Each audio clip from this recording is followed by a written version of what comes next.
everyone, it's Jamie from IndependenceStNola and Seasonsinritual, and I'm here with my good friend Helen, the Crimson Cadaverous. Hi. And today we're actually in the French Quarter. Yes. And we are out on location. We're on location, and we're outside of Medusa's lair, as you can see. It is located here in Pirates Alley, down in the French Quarter.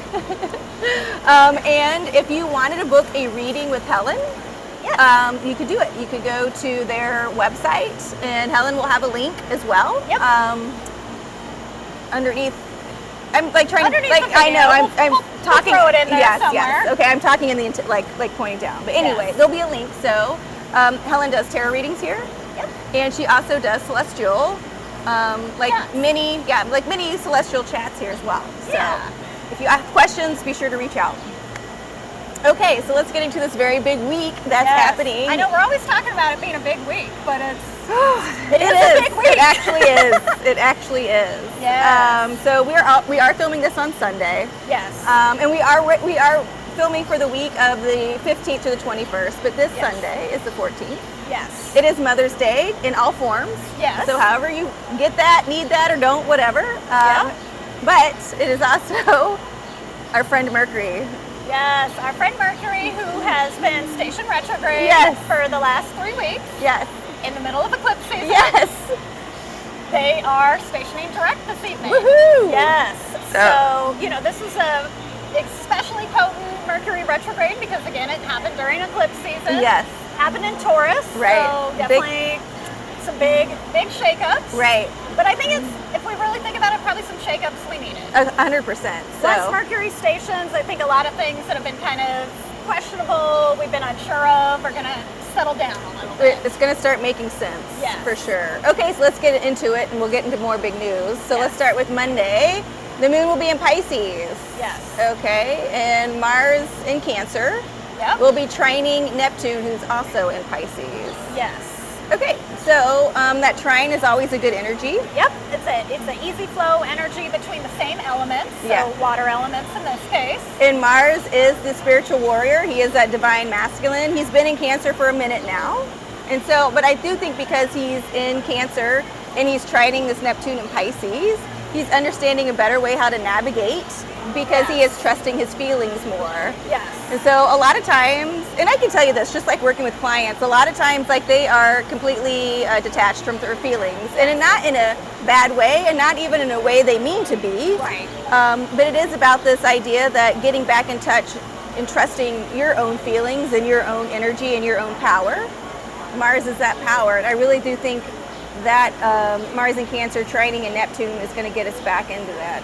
Absolutely, and I feel like, that Neptune in Pisces is totally comfortable there. Yeah. That's ruling sign of Neptune. Right. And so I think that Neptune in Pisces is kind of just making it a little easier for Mars in Cancer to just be in Cancer, have the feel, go with the flow, tap into the intuition, all those things. Because the moon in Pisces will also be sextiling Pluto that day, who's still in Aquarius. And that sextile energy, again, is good energy. Right. It's really, I want to say soft almost. Yeah, soft, harmonious, easy flowing. And so you're having that conversation, right?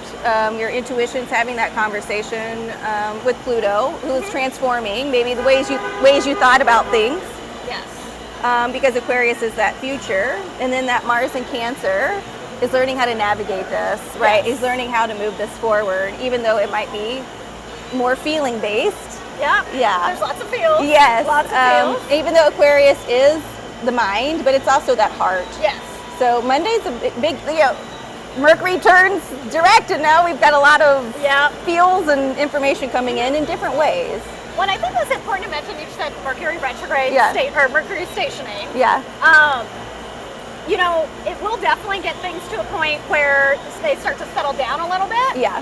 But we have a couple of days where it's like Mercury basically stops. Okay. And we're kind of just like sitting in that energy. Okay. Because we still have the shadow phase. We still have a couple weeks to kind of sort through all the things that came up. So give yourself time. Don't feel like everything has to be like back to normal immediately, and you have to have it all figured out and all fixed. Get back into your feelings. Yes, it's gonna definitely get back in your feelings. Yeah, and then when Mercury clears its shadow, you'll know how to describe what's going on. Yes. Okay, you guys, Tuesday is a big day. Yes. Not because the moon is in Aries. But because we got that big guy Jupiter. Yes. Entering Taurus. Taurus has just been home to many things since 2018. Yes. And I think this is a great energy for Jupiter to be in because I do too. Jupiter is, the great benefactor, but he expands everything he touches. Yeah. So make sure this is this way. It's a little louder out here than I thought. So I want to make sure you're talking into your talking to the microphone, right? These expensive microphones. Yes. Yeah. Cool. But so Jupiter in Taurus. Taurus is a sign of tangible things, money, resources, the earth. Yeah. So expanding upon those concepts. Mm-hmm. So, obviously, I always think of Jupiter and Taurus as big money. Yeah. Big money energy. And that doesn't necessarily have to be actual money. Right. That could just be you're so money, baby. Yeah, I was thinking you're so money you don't even know it. Exactly. And we're going to know it here pretty soon. And I think, whatever Jupiter does, Jupiter expands, but also Jupiter brings optimism.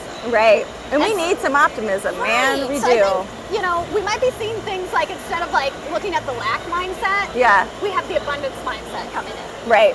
And you guys just celebrate that for a little bit, just take some deep breaths, Right. Let Mercury clear its shadow. Yes. Yeah. Because we'll be talking about Jupiter and Taurus for over a year now. Yeah. We got a year of this energy to deal with. And Jupiter, like you said, is expansion. Mm-hmm. So we'll be growing into new places. Right. Right. And so with anything, especially with Jupiter, because Jupiter rules Sagittarius, and with my sweet Sagittarians, I'm always saying, don't overcommit. Yeah. Don't put too much on your plate. Same thing. Right. Okay, you guys, this is a good uplifting energy, but at the same time, read your schedule. Don't overcommit. All those things. Oh yeah. But don't let it rain on your goddamn parade. No. It's time for fun. Okay, so Wednesday, the moon will still be in Aries. Yes. And then it will move into Taurus. Right. Wow. So I think we're gonna have 5 or 6 planets. I think 6 actually. Wow, in Taurus. Yes. Wow. So very grounded energy, which I think again is really important right now because we did come through this time of honestly upheaval. Right. I think everybody, whether it was good or bad, eclipse season shook some things up. It shook some things up. And we need to start grounding. Yeah. We need to start planting some seeds and just kind of coming back down to earth. Yeah. And there's no better sign for that than Taurus. It's coming back down to earth. Yeah. Even thing I keep seeing is taking your shoes off, walking in the dirt, just get back to earth. Because we were kind of up here for a while. Yeah. Straight, all engines go. Yes. And so that day too, Jupiter will square Pluto, who is an Aquarius. What's really interesting, I didn't put it in the notes. Oh, okay. But the Jupiter square Pluto is part of a bigger story. Okay. We've got a fixed gram cross going on this week. I was about to ask you about that, honestly, fixed sign, because basically Jupiter moving into Taurus, like a fixed square almost, but go ahead. Yes. Yeah. So Not to confuse you guys. that is happening. So we've got Jupiter moving into Taurus. We have Pluto that had moved into Aquarius, the other fixed sign. Mm-hmm. And then we've got Mars later on in the week, which we'll discuss in a minute, moving into Leo. Right. But that means still at those final degrees of Cancer, so still within the fixed cross kind of realm. But we also have the North Node and the South Node in fixed signs too. So the North Node almost in the same place as Jupiter. Right. And then the South Node opposite, it's Scorpio. So within a few degrees, we've got all of that in a fixed cross. Yes. So the good thing about that kind of energy is it is a very expansive energy. Good. It's almost like being pulled from each direction. Right. But again, stretching some things out. So you guys, we talk about this a little bit about being uncomfortable. And so it's important to see if you are uncomfortable and sit with that. Yeah. That when you're a little uncomfortable and you move through that helps. Right. Okay. So, with expansion, it's like when you're stretching, when you stretch your muscles, it kind of hurts sometimes, but it feels better afterwards. Exactly. Yeah. And there might be a little bit, of discomfort with this, but I think that discomfort exists so that we can continue to make these shifts. Yeah. And I was gonna say, and honestly, people are so ready for something to move. I think people are also ready for the discomfort. Yeah, I think so too, because it signifies something shifting, something changing. Right. And there has been this stagnation. As much as eclipse season felt like kind of an upheaval, nothing was really actually moving. Right. We just could There was a lot of discernment. Right. Yeah. And so I think we can now take those things and do something with it. Yeah. So again, that Jupiter square Pluto is kind of the beginning of this whole week-long grand cross that we're dealing with. Let's see how we are stretching. Yes. Yeah. Okay. And that Pluto in Aquarius, baby, that is transforming, right? That's just bringing in these new ways of speaking, feeling, communicating. So this is going to be good. All right. Thursday, the moon will still be in Taurus. Yes. It's going to sextile Venus in Cancer. Yes. Okay. Which that's a really beautiful energy. Yeah. That's just two feminine planetary bodies just having a lovely conversation with one another, flowing easily with each other. And, you know, the moon is our feelings. Yeah. Venus is our value system. And it's like feeling connected to our self-worth. Yeah. And then it's also going to be squaring Lilith. Yes. Who is in Leo. Yes. Which is great because we got to start bringing in this fire. Starting to bring the fire back, you know, and so squaring that Lilith and Leo just tells me it's like more self-esteem. Yes, because Lilith is the liberator. Yep. She takes us out of anything that isn't ours, that isn't right for us. And again, there might be a little discomfort because it's square, but she's challenging us to level up. Right, and it would almost be like this idea of like, I'm not effing doing that anymore. You know what I mean? Like that's like, and that's exactly what Lilith. She doesn't care. No. She's gonna do what's right for her. And and we're in this new energy, in this new time. Yeah. So it is like okay to see things with fresh eyes, and it's okay to make these boundaries. Well, that's interesting that you talk about seeing things with fresh eyes. Okay. Because we've got the sun sextiling Neptune on that day. Oh, nice. Yeah. And I think that kind of is like lifting off something that maybe was like in our unconscious. Yeah. Shining a light on it. Like a nice soft light. Yeah. It's a sextile. Yeah, and also again, just so you guys remember, the sun is also in Taurus. But I was going to say, if you see yourself like with new eyes, with like new self-esteem, with like new boundaries, that is. And then when it's sextiling Venus in Cancer, but you're seeing it like in a loving way. Yeah. You know, like you love yourself so much, you're doing this for yourself. Right. You see the best in yourself. Basically. Yeah. Yes. You see your potential and your highest potential. Yeah. Right. So Friday. Friday's a big day. Okay. The moon will still be in Taurus. Yep. And it'll be the Taurus new moon. Yes. Which is interesting because this is the first Taurus new moon that hasn't been an eclipse since 2021. Yeah, right, because we switched. Right. Yeah. So like Taurus, the north node, basically when we have eclipses, it's because the new moon, full moon is close to the north or south node. Right. Now, they are still in the same sign. So like Taurus new moon and Taurus north node. Right. But Taurus north node is in like the 3rd degree, and we're going to have this new moon in like the 28th degree. Yeah. Yeah. So they're far enough away that it is no longer eclipse energy. That's so good. It's really beautiful because we can actually plant some frickin' seeds with this. Yeah.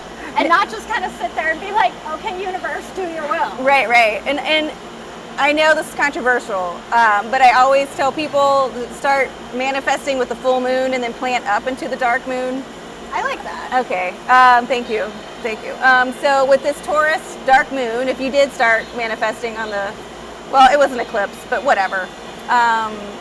This is like a good time to rest and to start to see what starts growing and then get into this rhythm. Yes. Yeah, because this Taurus is very fertile, you know, with Jupiter now in there. It's really time to start building a new, I mean, it's a new foundation, so it's time to start building new stories. Yeah. I will tell you this too. This morning on my altar, I pull cards every morning, and this morning it like stopped, and it was 3 cards all came out at once. Oh wow. Yeah, and it was 6 of Pentacles, 3 of Wands, and 5 of Pentacles. Wow. And it was like, we got to just start these new stories. Yes. Yeah, if you want things to come into balance, you've got to just start saying the new story. When that old story comes up, you need to just go, that's not the story. Yeah. This is the new story. And I really feel like this week is supporting that. Oh, yeah. And it's interesting that you say that because I feel like the other energy on this day, Mercury sextiling Saturn, that's exactly that. That is speaking a new narrative about our foundations. Right, because you guys remember, Mercury is now direct, still in the shadow, but direct. Mercury is in Taurus, sextiling Saturn, good energy. Yes. Saturn's in Pisces. Saturn will be in Pisces for 3 years. But Saturn is that foundation. And so it is bringing in this new foundation, right, in Pisces, which is the mystic, the dreamer, if you will. Right, and it's like, again, like being able to, again, with having Mercury there, it's like being able to actually speak about these things, being able to actually think about these things, right? And again, like kind of flip the script from what we had before. Right, and you guys remember Mercury rules Gemini, which is funny because the next day the moon does go into Gemini. But you know, Gemini needs to be the unity consciousness. Gemini needs to get all the information and make decisions. It's not just it's not this way or that way. It's not duality. It's got to go higher. So going higher on the 20th, on Saturday, the moon will move into Gemini. Gotta go higher. Yeah, and it'll be conjunct Juno. And Juno is asteroid? Yes. Okay. She's an asteroid, and she represents commitment and partnerships. Yep. A lot of times she's kind of just relegated to like marriage and crap like that. Right. But I think of her as anything you're committed to. Right, so it's new commitment to yourself? Yes, that is definitely the case with that one. Yeah. And we've got a lot else going on that day. Yeah. Mainly with Mars. Yes. Mars is very active because he's going to move into Leo, and then right afterwards he's going to form an opposition with Pluto. So kind of that same, you know, fixed grand cross that we were talking about, adding into that energy. And Mars and Leo, I love Mars and Leo. We both have Mars and Leo, I think. You know, it's a very... I think so. It's a very extra Yeah. My Mars is it is. Yeah. And so that Mars and Leo, you know, because Leo is our courage. Right. Mars is our power. Right. So it's a very, very courageous, powerful energy that we're moving into. And that's great because, you know, we've been talking about Mars and Cancer, which has been good this time around. Right, because he sees the power in vulnerability. Right. He sees the power in like sharing his feelings to get new perspectives, you know, like, oh, maybe other people feel differently about things. Right. Yeah. Okay. But whatever he's learned in Cancer, he'd still rather be in Leo. Yeah. He really would. So him moving into Leo is kind of like, all right, you know, now I feel a little more comfortable with this energy. Let me get kind of back into my power. Right. It's sort of like when, it would be like if you went to camp for a couple weeks and you learned all these new things and then you returned home and then you're very confident in showing what you've learned. Yes. That's how I see Mars entering Leo. Yes. And like you said, with this confidence. But it's almost, I mean, we're going to see it blow up in a lot of ways. Not like, you know, but still Mars and Leo. So if people aren't vibrating at a higher level, it's still going to look a little maybe patriarchally. But Mars entering Leo, when you've been doing the work and committed to the work, it's going to be it's going to be very grounded. Yes. It's going to be that consciousness of fire for sure. Yes, I agree with that. And what's interesting, you talk about things blowing up. With that Mars opposite Pluto immediately afterwards, let me just say, I like the fact that Mars moves into Leo, then does this opposition. Yeah. Because I think he wouldn't have been as strong in Cancer forming an opposition with Pluto. Pluto was still in Capricorn. I think he would have been a little weak. But he's standing in his power, you know, opposing Pluto, who is creative destruction. Right. And I think, you know, things are going to blow up a little bit, but I think it's going to be, again, if you're vibrating higher, it's going to be in a good way. Right. It's going to break apart the things that we know need to be broken apart. It's going to, and I feel like this is like in a way, like coming in with like, I keep saying really clear boundaries, you know, but also it is like really people putting their foot down, you know, and like in a good way. But we'll see how it plays out on this week because I'm excited. I am too, and okay, we'll keep going because I'm always excited. You got to get to work. We're in front of your work. Any planet is in Leo, but yeah. But I really see Mars entering Leo as mature. Yes. You know, mature, and like seeing that there is a wide realm that how he can show up, and that he's looking across at Pluto and Aquarius, and Pluto and Aquarius kind of laid down the gauntlet, even though it was only like for a little bit. Yeah. And Mars is saying, I hear you, I see you, we're not backing down, let's do this. You know, so it is an opposition, but it's working together. So people can show up more in their power. Yeah. Okay, Sunday, we made it. Yay. I hope they can hear us. I hope you guys can hear us. Okay. Sunday, the moon will be in Gemini. Will it stay in Gemini all day? Yes, because the moon, moon will move into Cancer later on. Okay, there it is, yeah. Yes. But later in that day, we enter the sun Gemini enters season. Gemini, yes. That is Gemini season when the sun enters Gemini. Yeah. And we're just moving along. Right. And so we're getting close now to the summer. Yes. Gemini is mutable. It'll be taking us out of spring into summer. Yes. We can tell. It's getting hot here. Yeah, it's already, it feels like middle of summer already. Yeah. And so when the moon will move into Cancer, and then the sun will move into Gemini later that day. And so the sun in Gemini will trine, which is a good energy. This Pluto in Aquarius. Yes. Yeah. So that's lighting up. So you've got 2 air signs. And so Gemini is air, Aquarius is air. Yes. Right? And that Gemini is going to start bringing in lots of different options. Yes. Yeah. And also kind of just helping us think differently about things. I definitely see that because there's like a very intellectual energy to the air signs where, we may just be kind of like contemplating things on a different level that tie into this whole like Mercury retrograde eclipse season that we've gone through. Yeah. Tying up some loose ends with that. Yeah, and also you guys, again, air to me is the heart. We always think it's the mind, only the mind, but to me it's also really that heart. Because when you, and we'll be saying this till the day I die, but when you go up the chakra system, air is the heart chakra, you guys. So start bringing in again this love. Say what you love, and if you've been disconnected from that love, it's important to start seeing that and bringing it back in and start making that your story. Yes. Especially with Jupiter entering Taurus. Yes. Yeah.